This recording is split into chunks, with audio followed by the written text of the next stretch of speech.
பாண்டிய குல பேரரசி, உலகத்தின் முதல் பெண்ணரசி, மதுரையை ஆளும் மங்கையர்க்கு அரசி, மக்கள் உள்ளமெல்லாம் கொலுவிருக்கும் மனோன்மணி, எம்பெருமாட்டி, திருவாலவாய் உடைய அங்கையர் கண்ணி தடாதகை நாச்சியார் பராக் பராக் பராக்.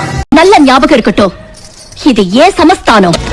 கும்மீருட்டில் குடல் கிழித்து குன்றில் ஏழும் பெண்ணோழியே, கோபம் கொண்டு பிடித்தால் கொப்பரிக்கும் காளியம்மா, உன் கண் சிவந்து பார்த்தால் போதும் துரோகியும்